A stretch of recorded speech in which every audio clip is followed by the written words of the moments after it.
Amen. Sentons-nous à l'aise, sentons-nous à l'aise.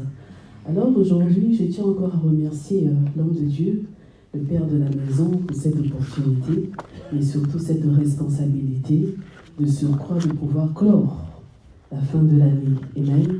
Il est vrai que ça fait un moment que je ne suis pas passé à la chair pour prêcher la parole, mais selon le bon vouloir du Seigneur, le Seigneur avait préparé un message depuis un moment et aujourd'hui j'aimerais nous la transmettre alors que l'état de nos cœurs soit disposé aujourd'hui afin de comprendre le message du Seigneur.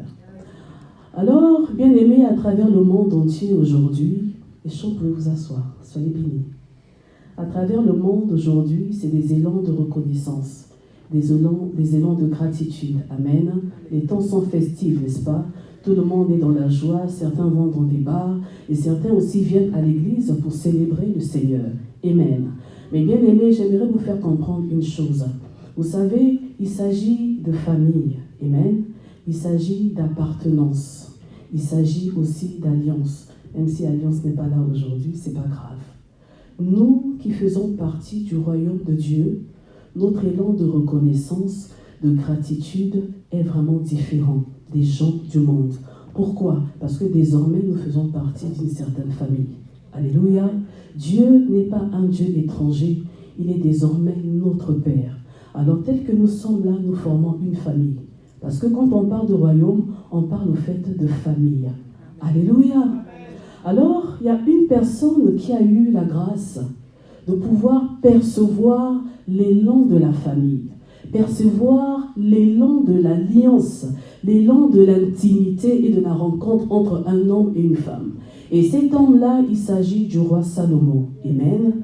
Nous savons que Salomon était un grand poète. Salomon, il a écrit plusieurs livres dans la Bible. Et moi, aujourd'hui, j'aimerais prendre pour base le passage de Cantiques. Il ne s'agit pas des romantiques. Amen. Cantique des Cantiques, c'est un livre puissant, profond, qui nous parle de l'éternité et qui nous parle de la relation entre Dieu et son Église, l'épouse. Alléluia. C'est pourquoi je vais nous inviter à ouvrir nos Bibles, s'il vous plaît. Nous allons honorer, bien entendu, la parole de Dieu. Nous allons prendre Cantique au chapitre 5. Nous allons prendre le verset 10. Quelqu'un va m'aider à faire la lecture.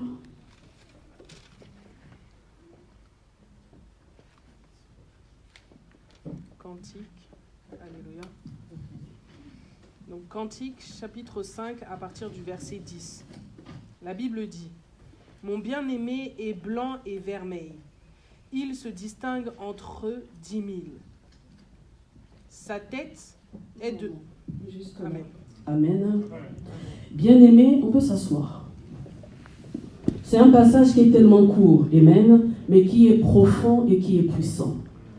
Salomon décrit sa relation avec la Sulamite, n'est-ce pas? Or, à travers cette lecture, cette histoire, bien-aimée, quand nous creusons, nous allons dans les profondeurs, nous réalisons tout simplement qu'il s'agit de la relation de Dieu, de Jésus-Christ et de son Église, Naïlot. Alléluia. Alors, la Sulamite est en train de s'exprimer. Elle ne parle pas comme étant une ignorante ou une étrangère. Elle parle en connaissance de cause, diacre. Elle sait qui elle a affaire. Elle connaît la personne qui se tient devant elle. Et elle ne parle pas dans le secret, mais elle parle en public. Elle démontre, elle décrit la personne qui demeure avec elle dans son intimité. Alléluia. Amen. La Sulamite décrit le Christ comme étant celui-là qui est blanc. Elle dit: mon bien-aimé. Une appartenance. Donc si moi je lui appartiens, alors lui aussi il m'appartient.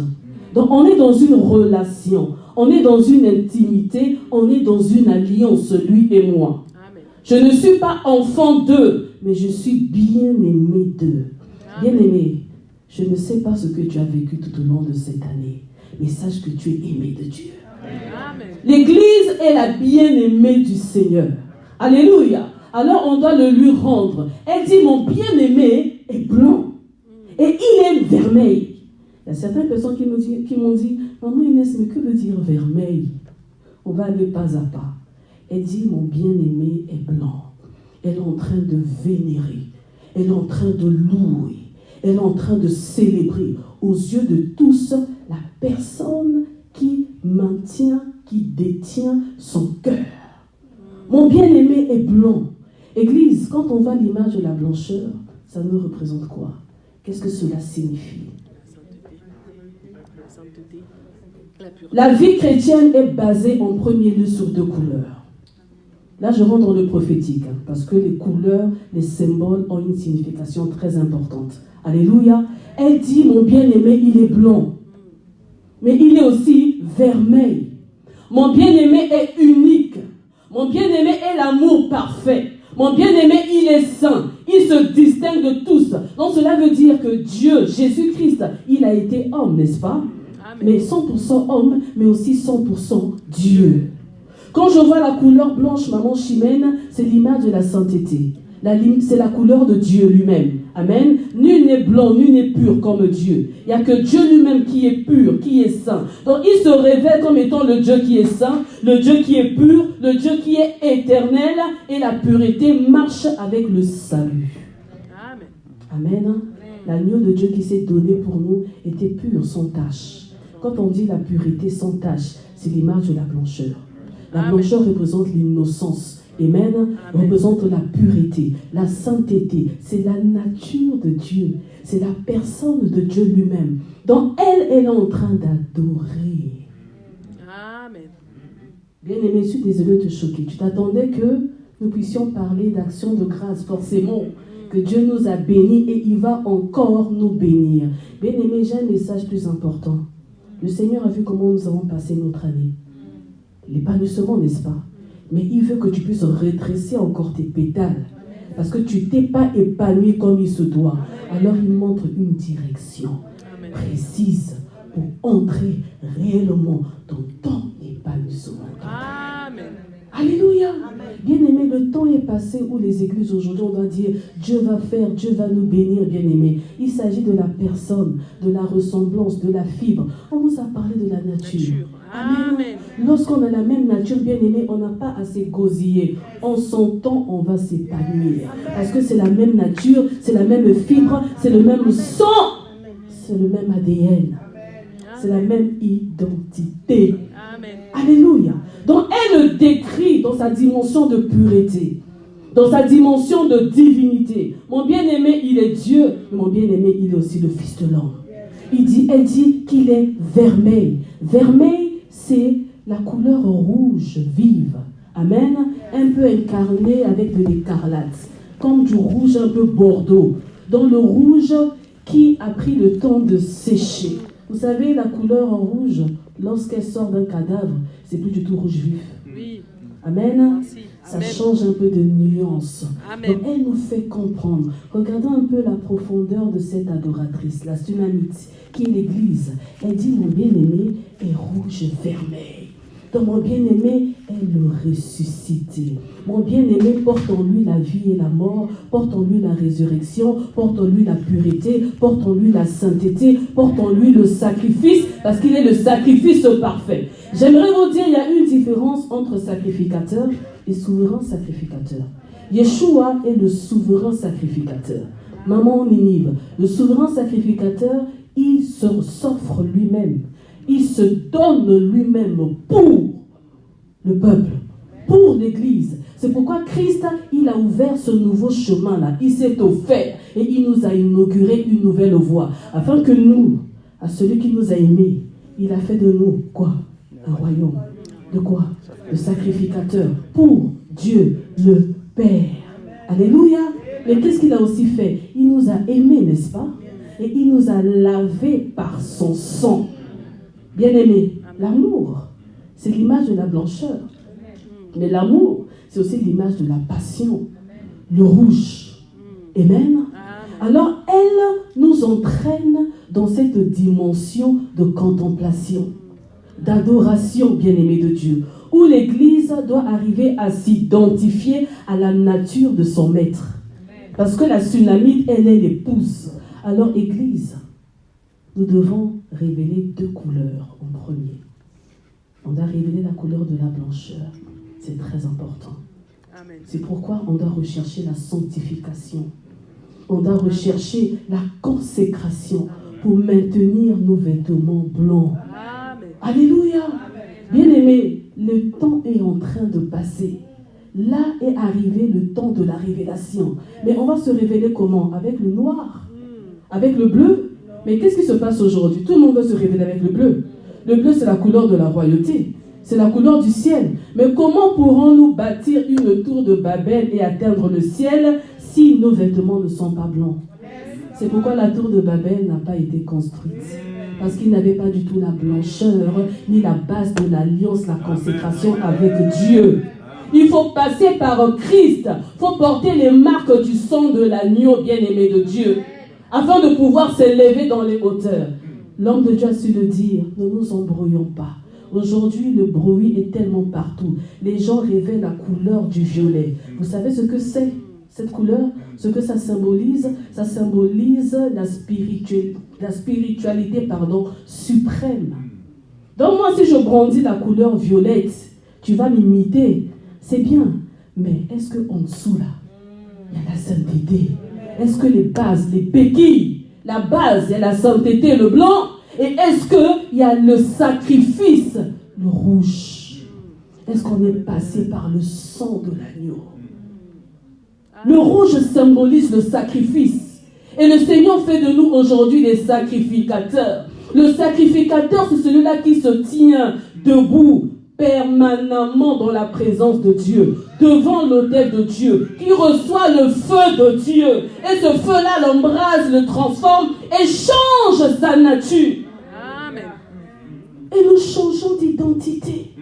Lorsqu'on parle d'identité, bien aimé, on parle de nom, on parle aussi de sang. Alléluia. Alors, si je te brandis ma carte d'identité, on mettra le nom, Madame ta. Ok, ça c'est mon identité terrestre. Mais dans notre carte d'identité spirituelle, il faut qu'il y ait le nom de... Alléluia. Amen. Vous allez comprendre. Nous allons remonter, qui est en train de lire? Nous allons remonter toujours dans Cantique. On prend Cantique, toujours au chapitre 5. Nous allons prendre le verset 2, s'il vous plaît. Le verset 2 et le verset 3. La sœur Adèle prend ce passage-là. Et la sœur Élodie prendra Apocalypse 3, 18 à 20. Nous allons nous dispatcher ainsi. Adèle, s'il te plaît. La parole dans le livre de Cantique, oui. Chapitre 5 du verset 2 à 3. La Bible déclare ceci. J'étais endormi, mais mon cœur veillait. C'est la voix de mon bien-aimé qui frappe. Ouvre ma sœur, mon ami.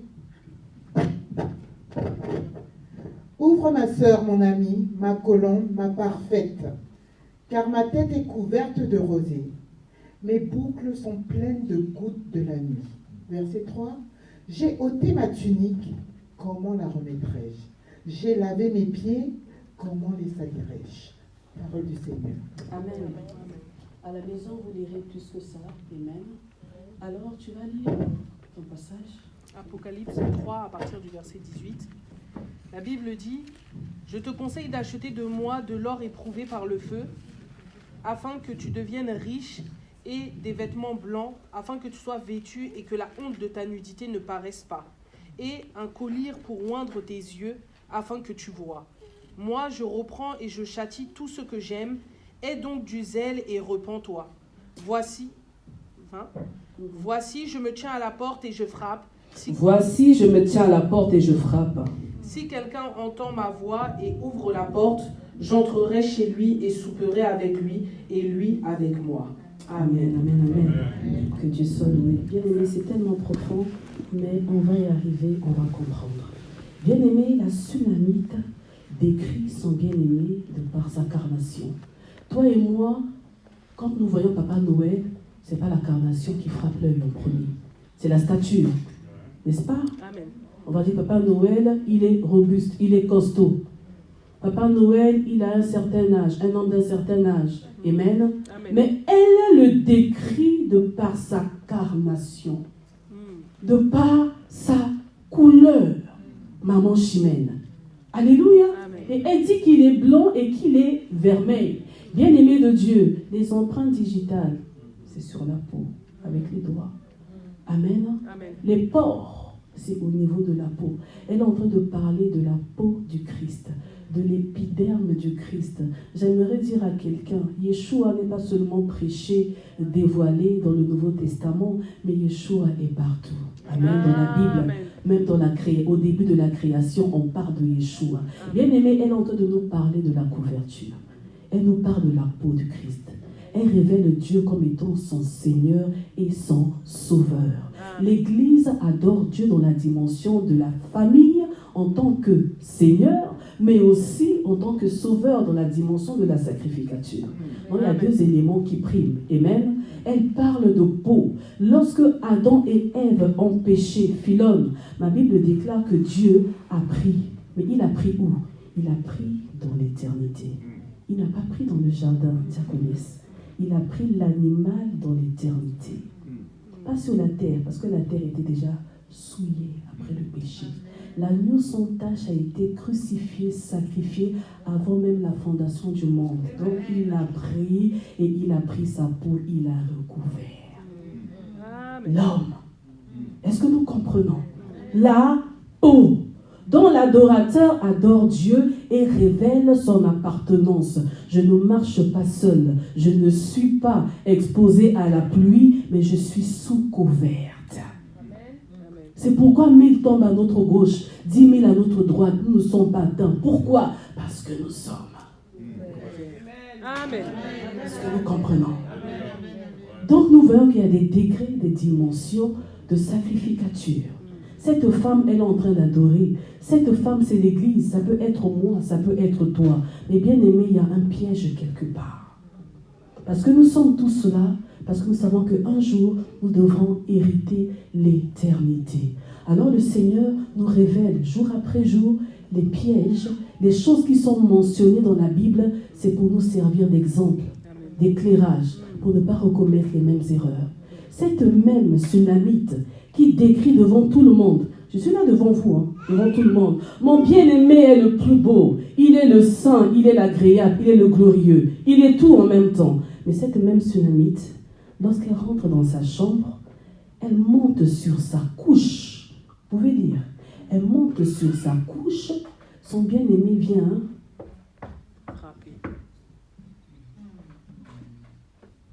Tu m'entends, Faustine? Le bien-aimé vient. Moi, je croyais qu'ils allaient entrer ensemble en même temps, monter sur la couche en même temps. Mais lui, il vient après. Donc, elle est montée sans lui. Qu'est-ce qu'elle a fait? Elle s'est débarrassée de sa tunique. La tunique qui est l'image du manteau, qui représente ce que tu es, ton autorité spirituelle, ton identité spirituelle. Je suis sacrificatrice.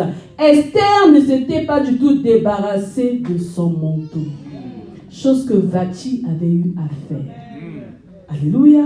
Juste une parenthèse. Je vais faire quelques exemples de différence. Vous savez, souvent on dit que Vati, c'était une écervelée. Elle ne fait que pour elle-même, une reine, mais entre parenthèses, charnelle. Mais pas forcément. Vati n'était pas forcément charnelle. Vati, c'est aussi l'image d'une servante de Dieu, d'un serviteur de Dieu, d'un enfant de Dieu, même d'un pasteur, d'un berger, qui prêche, qui paie les âmes, bien aimées dans le Seigneur. Mais à un moment donné, elle a cru qu'elle était l'unique et la parfaite. L'unique et le parfait, c'est Dieu lui-même, c'est le bien-aimé. Ce n'est pas la bien-aimée, mais c'est le bien-aimé. Parce que la bien-aimée peut être aussi remplacée. Les 10 vierges, les 5 sages et les 5 folles. Elles sont toutes vierges, toutes belles, toutes jeunes. Mais certaines étaient sages et d'autres étaient... Alléluia. Est-ce que nous comprenons? Donc elle se couche. Elle monte sur sa couche. Elle monte sur l'autel. Elle se tient devant l'autel parce qu'elle est sacrificatrice. Je suis en train de servir, mais je ne sers pas devant la présence de mon Dieu.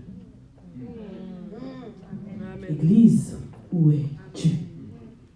Mon bien-aimé est blanc et vermeil. La femme s'identifie. Elle porte le nom. Maman Ninive porte le nom de son mari. Donc elle s'est identifiée, elle s'est unie à lui. Ils ne font plus qu'une seule chair.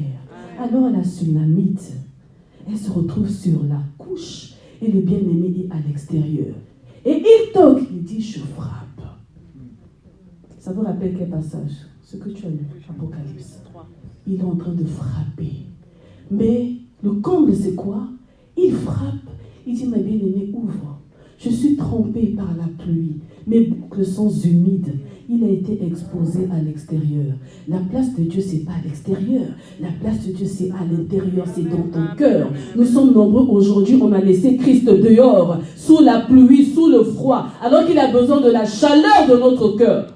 Nous sommes le temple du Saint-Esprit, Église. Ce message est un chemin pour les années à venir. Amen, amen, amen, amen. Il y aura une différence entre ceux-là qui me servent, Vicky, et ceux-là qui ne me servent pas. Le Seigneur a besoin de la chaleur de ton cœur, de l'intimité. C'est là où il est apprécié, là où il est honoré. Et lui, on le met à l'extérieur. Pourquoi? Parce que j'ai déjà enlevé ma tunique. Ah, moi quand j'étais... il y a plusieurs années de cela, moi je servais Dieu avec efficacité. Hein. Quand nous étions... On payait le prix, on faisait des jeûnes. Qui t'a dit d'arrêter de jeûner? Moi, je priais pendant 1000 ans. Qui t'a dit d'arrêter de prier? Parce que tu as prié pendant une année, rien ne s'est passé, alors tu arrêtes. Tu enlèves ta tunique. Non, mais parce qu'il y a toujours moi, il n'y a que moi qui fais, il n'y a que moi qui chante, il n'y a que moi qui balaie, il n'y a que moi qui nettoie. Alors moi aussi, j'arrête, hein, que les gens se débrouillent. Tu te débarrasses de ta tunique. Nous nous débarrassons nous-mêmes de notre tunique et nous restons étalés sur la couche, sur l'autel. Alors dites-moi, c'est quelle qualité de parfum qui s'élève? Parfum de bonne odeur ou de mauvaise odeur?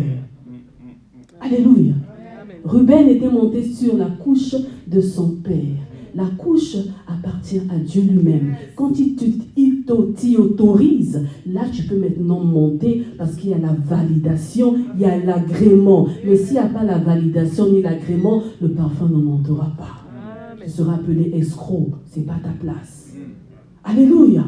Elle dit, mais j'ai déjà ôté ma tunique. Je vais encore la reporter. La désobéissance. Elle a vu son intérêt et non l'intérêt de son bien-aimé. Elle dit, mais j'ai déjà ôté mes souliers. Je vais encore salir mes pieds. L'église tiédit aujourd'hui.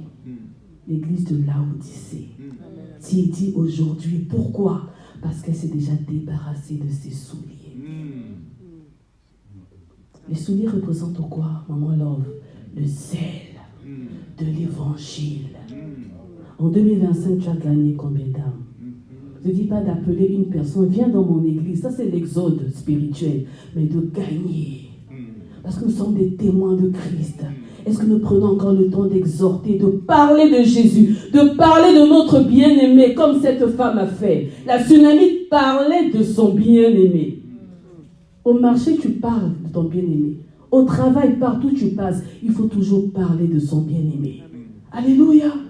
Mais cette même femme-là, elle a encore ôté. Dans cette même église, a encore ôté les souliers. Elle dit non, je suis élevée là sur le trône, là, j'ai les honneurs, j'ai les acclamations, j'ai l'onction, hein, l'image de la chaleur, j'ai tout ce qu'il me faut. Donc redescendre encore, pour encore payer le prix, pour encore servir, non, ça peut attendre demain. Et quand nous lisons la lecture, le bien-aimé, qu'est-ce qu'il a eu à faire? Il est parti. Amen. Et pourtant, elle dégoulinait d'huile. Et pourtant, il y avait l'onction. La couleur bleue, la couleur violette. Bien aimé, tout ce qui brille n'est pas forcément de l'or. Amen. Je peux faire des techniques ici, faire tomber les gens bien aimés, prêcher avec puissance, prophétiser avec exactitude. Amen. Mais ma couleur, non, ce n'est pas ta couleur. Hein. Je parle de la couleur en général. La couleur violette que tu brandis là, la couleur bleue que tu brandis là, ça ne t'identifie pas en tant que tel. Parce que nous sommes dans le noir. Et dans le noir, il y a des confusions. Faisons très, très attention. Et lorsqu'elle est rentrée au-dedans de son cœur, elle s'est dit non, je ne vais pas le laisser dehors. Je vais aller lui ouvrir la porte. Quand elle est allée ouvrir, il était trop tard. Amen. il était trop tard. Le temps, lorsqu'il passe, il ne revient pas. Lorsque tu es appelé à faire certaines choses pour la gloire de Dieu, il faut le faire. N'attendons pas que le temps puisse passer. Parce qu'avant le temps, ce n'est pas le temps. Et même après le temps, ce n'est pas du tout le temps. L'Église doit être sensible, marcher selon la révélation. Parce que tout concourt au bien de ceux qui aiment Dieu. Amen. Et si tout concourt, ce n'est pas que tu es là, tu croises les bras, tu attends. Non. La promesse, la prophétie, tu n'attends pas les bras croisés. Donc si tout concourt, alors moi aussi je concours. Moi aussi je marche. Moi aussi j'avance. Moi aussi je cours. Et moi aussi je prends l'envol. Parce que chacun est dans sa dimension. Si tu es dans la dimension de t'élever dans les airs, tu ne vas pas marcher. Tu vas t'élever. Et il y aura plus d'exigence. Dieu voudra que tu puisses t'élever toi aussi. Amen. Et les ennemis là autour de toi seront encore plus robustes pour t'empêcher à t'élever. Alléluia. Alors face aux épreuves bien-aimées, réalisons tout simplement de quelle nature nous sommes. Je suis combattu. Cela me... Parce que je sais qui je suis en Jésus. Alléluia. Nous savons qui nous sommes en Christ. Quand nous voyons l'image des 12 tribus d'Israël, les fils de Jacob, chacun était représenté par rapport à une couleur type, une pierre type. Amen. Mais je ne rentre pas dans ça, ce n'est pas la mère de mon message. C'est simplement pour nous dire que nous sommes des porteurs de la lumière de Dieu, de la vie de Dieu, de la gloire de Dieu. Amen. Et notre place est devant l'autel. Alors servons le Seigneur. Non pas pour nous attendre à quoi que ce soit, mais servons Dieu parce que là où est notre place. Alléluia. Alors quand nous voyons ce que l'ancien a eu à dire, le Seigneur est en train de s'adresser à l'église de Laodicée. Laodicée, moi j'aime bien l'appeler l'église qui est tiède. Amen. Et dans ces temps que nous vivons, bien-aimés, l'église s'est tellement refroidie. Pourquoi? Parce que nous venons à Dieu avec certaines attentes et plus le temps passe, on a l'impression que rien ne bouge, rien ne se fait. Notre Dieu, il est notre Père, c'est vrai, mais il est aussi notre Dieu. Et notre devoir à nous, c'est de nous tenir réellement à la place qu'il faut. Il dit que je suis à la porte. Je frappe. Comment expliquer? L'église de Laodicée. Quand on remonte un peu plus haut, il dit que viens acheter auprès de moi de l'or purifié. Le sacrificateur a besoin d'or. Viens acheter auprès de moi des vêtements blancs et le collier pour clarifier tes yeux. Alors, chère Église, avons-nous toujours la foi? Même quand nous ne voyons rien, même quand tout est obscur, même lorsqu'il y a les vagues, les secousses, avons-nous toujours les yeux ouverts pour voir au-delà des réalités, au-delà des vagues? Il dit que je suis à la porte, je frappe. Il dit si quelqu'un entend. Maman Chimène, quand tu arrives chez toi, tu prends la peine de frapper à la porte? Est-ce que tu diras si quelqu'un, tu sais qui est là? Si mon fils entend, ou si mon mari entend, donc tu l'identifies déjà avant même de l'avoir vu. Tu sais qui est de l'autre côté. Mais il dit si quelqu'un entend. Donc je ne sais pas exactement qui est dedans parce que je n'y suis pas. Ma personne n'y est pas, ma présence n'y est pas, alors ma puissance aussi n'y est pas. Si quelqu'un entend ma voix, au-delà de ma parole, mais s'il entend, il reçoit la révélation de ma parole. Bien aimé, la voix, on ne l'entend, on ne l'écoute pas en public, mais la voix, on l'entend, on s'y habitue dans le secret. Amen. C'est pourquoi Abraham n'a pas du tout hésité. Il n'a pas chassé les démons quand Dieu lui a dit, va sacrifier ton unique. Il a dit, je reconnais la voix de mon Seigneur. Amen. Je parle même pas à ma femme. Je parle même pas à mon frère, aux personnes là qui m'entourent, parce que tout le monde n'entend pas la voix de Dieu de la même manière. Je monte tout seul parce qu'il s'agit d'adoration. Lorsqu'il s'agit d'adoration, tu ne calcules pas les gens qui sont autour de toi. Tu montes. Et même ceux-là qui te retiennent, tu leur dis, vous là, restez là. Moi, mon fils, nous montons. Amen. Qu'est-ce qui nous empêche de monter? Tu sens que telle charge t'empêche de monter, mais tu continues encore à lutter avec. Reste là, moi je vais monter. Amen. Alléluia. La place de Dieu, c'est dans la maison. La place de Dieu, c'est dans le temple, c'est dans le cœur, bien aimé dans le Seigneur. Alors que nous, on l'a pris, on l'a laissé à l'extérieur. On a fermé la porte. Mais comme c'est un Dieu d'amour, il nous aime, la passion. Il dit, je frappe Amen, amen, amen. pour que je puisse entrer. Je veux créer cette appartenance réelle. Amen. Parce que nous sommes là nombreux, on se dit chrétiens, mais nous portons encore en nous d'autres couleurs qui n'identifient pas la nature du Seigneur en nous. Alléluia. C'est pourquoi j'aime bien vous dire, ne prenez pas le temps de chasser les démons n'importe comment. Toi, tu vas chasser le démon, mais s'il a Élie domicile en toi, il regarde en toi là, oh, mais ça c'est nos marques à nous. Ça c'est notre marque de fabrique. Il guette là, il voit l'alcool. Toi, tu me chasses, regarde à l'alcool. Toi, tu me chasses, regarde à la musique du monde en toi. Toi, tu me chasses, regarde, tu pratiques encore les œuvres mortes. Toi, tu me chasses, il y a encore certaines choses qui ne sont pas brisées en toi. Mais moi, je ne partirai pas. Comprenant. Amen. Ce qu'il faut faire, il faut plutôt demeurer devant l'autel. Laisser le feu de Dieu nous pose lumière. Amen. Que le feu de Dieu nous transforme. C'est le feu de Dieu qui fait naître en nous la soif d'abandonner le péché. Amen. Tu vas te dire, mais qu'est-ce qui s'est passé? Je ne sais même pas à quel moment j'ai arrêté de fumer, à quel moment j'ai arrêté de voir des films pornographiques, permettez-moi le terme, à quel moment j'ai arrêté de me masturber, à quel moment j'ai arrêté l'impudicité, à quel moment j'ai arrêté de danser, de chanter les musiques païennes, bien aimées dans le Seigneur. Amen, amen. Il a dit, il toque. Quand c'est sa maison, il entre, il apparaît. Mais s'il toque, c'est qu'il reconnaît que dans cette maison-là, il n'y a pas encore mes empreintes. Et parce qu'il nous aime, il veut rentrer en nous. Parce qu'il nous aime, il nous attend, il nous précède, il nous prépare un avenir glorieux. Il dit 2026, c'est une année de gloire pour toi. 2026, c'est une année d'embrasement pour toi. Alors moi, je frappe, parce qu'avec moi, tu feras des exploits. Alléluia. Alors pour les 10 petites minutes qui me restent, je vais maintenant prêcher. Amen. Là, je ne prêchais pas, j'enseignais un peu. Et là, maintenant, je vais prêcher la parole. Je vais vous donner certains codes. Tu lis, papa? Quelques codes, quelques clés qui nous aideront à traverser les années à venir. Vous savez, nous parlons souvent de cette femme, Anne. Anne la graciée. Que veut dire la graciée? Que veut dire la grâce? Amen. Elle n'a pas du tout mérité cela, mais elle a reçu cela. Mais elle portait une telle marque, une telle empreinte sur elle, mais elle ne vivait pas du tout la grâce dans sa vie. Amen.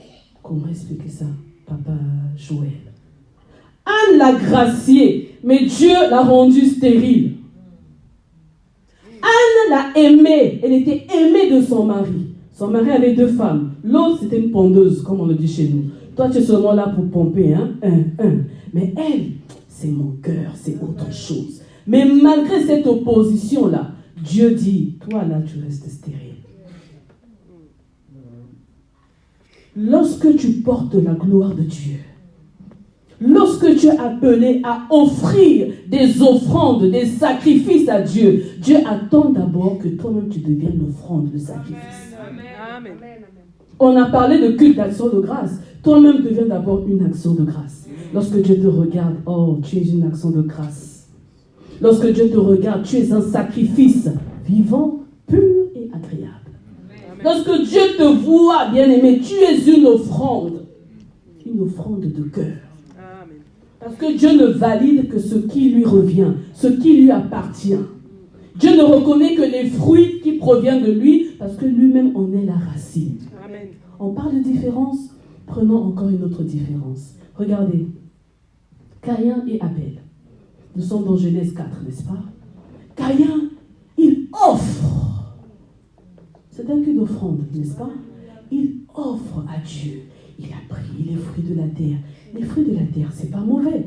En tant que tel, c'est pas vraiment mauvais. Il a offert à Dieu. Abel fait pareil. Lui, il prend les animaux. Il verse le sang. La couleur du sacrifice, le rouge, apparaît. Et c'est ça qu'il a offert à Dieu. Maintenant, on va dire que Dieu a aimé plus Abel parce que Abel est venu après. Mais Caïn, quand Ève a mangé, a croqué, Caïn était dans le... Non, ça n'a rien à voir. Caïn a offert à Dieu ce qu'il avait. Mais Abel a offert à Dieu ce qu'il était. C'était ça la différence. Abel, c'est le type de Christ. Jésus-Christ est célébré et proclamé et mentionné avant toutes choses. C'est l'image de Christ lui-même. Donc il s'est donné, il s'est offert. Alors lorsque le Père agrée cela, il reçoit ce parfum-là, il ne peut que déverser sa bénédiction. Amen. Alléluia. Le plus important, dans nos attentes, dans nos demandes, on doit remettre notre nature, notre être en avant l'avoir. Parce que c'est une affaire d'identité, de ressemblance, bien-aimé de Dieu. Lorsque je vois un arbre manguier, l'arbre manguier produit des mangues et non des figues. Donc je dois d'abord changer ma nature, que je devienne un manguier afin que mes fruits deviennent des mangues. Parce que si je vais chercher les mangues chez le voisin, je vais offrir à Dieu, ça ne passera pas. Alléluia. Amen. Ça ne passera pas. Bien-aimé dans le Seigneur, acclame un peu le Seigneur dans le Dieu.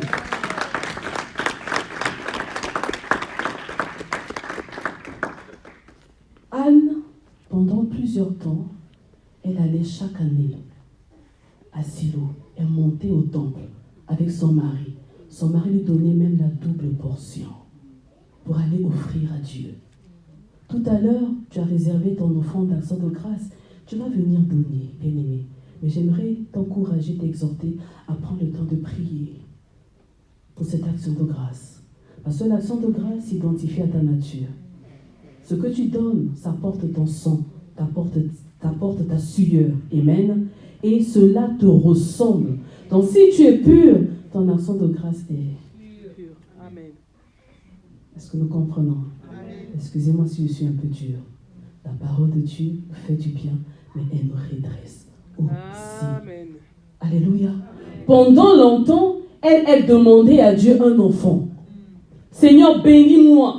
Je veux combler la joie de mon mari. Seigneur, bénis-moi, afin que ma voisine, ma rivale, arrête de me meurtrir, de me blesser, de m'oppresser. Ce sont des raisons valables, n'est-ce pas? Amen. Et pourtant, mais est-ce que c'est valable aux yeux de Dieu? Non. Amen. Qu'est-ce que je vous ai dit vendredi par rapport à Élie? Élie, il a eu peur de Jézabel. Amen. Mais est-ce que Dieu lui a dit, bon, écoute, comme tu as peur, je vais encore élever ta foi, ta force? Il a dit, va. Parce que le plus important, c'est le peuple d'abord. Le plus important, c'est ta famille. Le plus important, c'est ton église. Le plus important, c'est le sacrifice, c'est le service que tu fais, bien-aimé dans le Seigneur. Elle pleurait. C'était pourtant juste, mais devant Dieu, ça ne passait pas. Alléluia. Moi aussi, je veux porter un enfant. Moi aussi, je veux prouver à ma rivale que je suis mère. C'est pas ce que nous disons dans nos raisonnements. Il faut que les gens voient aussi que je me suis mariée, que j'ai un bon travail, que ma position a changé. Tant d'années en France, en Europe, il faut que les choses bougent. Pour la gloire de qui? En ce culte d'action de grâce, bien-aimé, ça sera un culte de reconsécration. Où on va te recentrer sur Dieu. Ton mariage, tu le consacres à Dieu. Ton travail, tu le consacres à Dieu. Tes activités, tu le consacres à Dieu. Tes projets, pas pour ta gloire, pas pour ton bien, mais pour la gloire de Dieu d'abord. Parce que c'est ce que le Seigneur recherche. Mais quand Anne a fini par comprendre que je devais changer de position, elle a laissé Marie offrande tout ce qu'elle avait derrière. Elle a dit non, maintenant j'ai compris que ce n'est pas ce que je dois apporter qui est le plus important, mais c'est ce que moi-même d'abord je suis. Je dois aller m'offrir. Est-ce que nous comprenons? Amen, amen, amen. Anne est allée souffrir. Et parce qu'elle s'est offert elle-même, alors elle a offert même ce qu'elle n'avait pas encore vu, ni connu, ni touché, ni palpé. Amen, amen, amen. Elle ne pouvait pas offrir à Dieu à Samuel sans pourtant s'offrir elle-même. Est-ce que nous comprenons? Amen. Alors comment pouvons-nous embrasser, accueillir nos Samuel si nous-mêmes, d'abord au préalable, on ne s'offre pas à Dieu? Notre Dieu est un dealer. C'est donnant. Alléluia. Amen. Alors pour terminer, je vais basculer sur l'histoire du paralytique. Nous sommes dans Jean 5,5, n'est-ce pas? L'apôtre a parlé de ça, ça nous a énormément bénis. Alors moi j'aimerais changer un peu le contexte.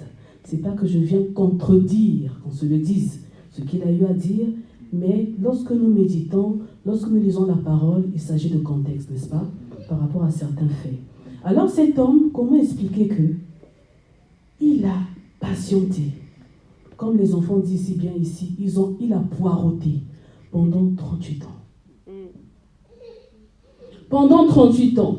Donc il connaissait les lieux, il connaissait chaque repérage, chaque stratégie pour se jeter dans la piscine, mais il n'avait pas du tout bougé. Il avait élu domicile à un endroit précis. Donc dans sa marche de la foi, il n'avait pas du tout bougé. Ou pire encore, c'était un rétrograde. Parce qu'il a dit qu'à chaque fois que la piscine était en mouvement, j'allais m'y jeter, mais des gens se jetaient avant moi. Donc il faisait quand même un effort, maman Chimène. Donc il rampait, il avançait. Mais pourquoi il ne restait pas à cet endroit-là? Pourquoi il repartait à chaque fois dans sa zone de confort? Est-ce que nous comprenons? Église, nous retournons à chaque fois. Face aux échecs, je retourne. Face à l'attente silencieuse, je retourne. Ça prend trop de temps. La place là, il y a tellement d'inconfort. Je ne supporte pas le vide, le chaos. Moi, je repars à ma place. Dans mon lit. Le lit qui m'identifie. Le lit pour dormir. Comme la Sunamite dormait. Elle était en attente, mais elle était sur son lit. Lorsque tu es sur le lit sans Jésus-Christ, ce n'est pas du tout un hôtel. Tu es dans le sommeil spirituel. Amen. Donc cet homme retournait dans le sommeil spirituel. Pendant 38 ans, il y avait des persévérants, ceux-là qui payaient le prix. Il y avait même pire que lui, plus invalide que lui, bien-aimé. Il y avait des aveugles. Est-ce que nous comprenons? Ça a été catégorisé. Il y avait plusieurs types de malades. Lui, il n'était que paralytique. Aujourd'hui, je n'ai pas les pieds, mais je vois, j'entends. Mes sens sont fonctionnels. Alléluia. Est-ce que nous sommes en train de comprendre? Amen, amen, amen, amen. Mais ce paralytique-là, il avait tout. Il avait que les pieds qui ne fonctionnaient pas. Mais lui, il ne bougeait pas. Il voyait pourtant. Il entendait pourtant. Il avait la bouche pour parler, pour déclarer, pour renverser les situations. Mais il ne bougeait pas. Et nous sommes nombreux, on ne bouge pas. On a perdu les souliers, les sandales. On a perdu le zèle de la maison de Dieu, le zèle de l'œuvre de Dieu, du service nous a quittés. Et du coup, nous repartons à chaque fois. Ah non, mais aussi, on n'aime pas les gens. Hein. Moi, je peux éviter les problèmes. Moi, à la fin du culte, je m'en vais et tout. Je retourne. Je ne prends pas le temps de déployer, de communiquer avec les autres, créer réellement cet élan de fraternité. Amen. Parce que l'amour de Dieu, elle est verticale, mais elle est aussi horizontale. L'image de la croix. Donc, tu ne peux pas prétendre aimer Dieu que tu n'as jamais vu et détester la personne qui est à tes côtés. Ça fait ça. Donc, c'est large. L'amour de Dieu est large. L'amour humain est comme ça, stoïque, mais l'amour de Dieu est large. L'amour qui pardonne, l'amour qui supporte, l'amour qui passionne. Amen, amen, amen, amen, amen. Alléluia. Nous sommes là. Donc, c'est toi-même. Tu ne regardes qu'à toi. Oh, il faut faire ça, il faut déployer. Est-ce que nous comprenons? Amen. Et cet homme était comme ça, dans son lit. Alléluia. Mais parce que Dieu nous aime tellement, il s'est présenté à lui. Et ce matin, en ce dernier dimanche de l'année, le Seigneur se présente à nous. Comme ce pauvre paralytique, maman Ninive. Il n'attend pas que lui puisse venir à lui. Parce que même avant que je ne naisse, il était déjà là-bas. Donc même après mon départ là, il y restera. Mais pour l'amour que j'ai pour lui, je suis blanc et fermé. Pour l'amour que j'ai pour lui, je suis amour. Je suis sacrifice. Alors je me présente à lui. Veux-tu être guéri? Amen. Alors cette question t'est posée ce matin. Amen, On amen, te amen, demande amen. debout dans sa présence. Le Seigneur te dit, veux-tu être guéri? Amen, amen, amen. Qu'est-ce que tu veux dans cette fin d'année? Parce que je m'appelle blanc et vermeil. Parce qu'en moi, tout est pur, tout est vrai, tout est saint. Que veux-tu que je te fasse? Il a dit, je n'ai personne. Tous les autres malades avaient gravité autour de la piscine. Et la piscine symbolise aussi l'autel de Dieu, là où on doit se tenir. Mais nous, on a reçu la grâce supplémentaire parce que l'ange ne descend pas de temps à autre, mais le ciel est ouvert. Amen. Mais comment expliquer que le ciel est ouvert et que nous ne puissions pas bénéficier des bienfaits, des grâces du ciel ouvert? Amen, amen, Bien-aimés dans le Seigneur, c'est parce que nous venons que pour offrir, mais nous ne nous offrons pas. Le Seigneur a besoin des personnes qui s'offrent. amen, amen. Alors quand tu te dis, que veux-tu que je te fasse? Toi, tu sais ce que tu dois lui demander. Seigneur, fais de moi une offrande de cœur. Amen. Fais de moi une offrande de vie. Que ma vie soit une offrande, un sacrifice, comme tu l'as dit, pur, saint et agréable. Et le reste viendra par-dessus tout. Amen. Alors, cher bien-aimé, si tu as reçu cette parole avec reconnaissance et action de grâce, tu vas commencer à élever ta voix tout simplement et à commencer à bénir l'Éternel. Nous sommes dans la prière.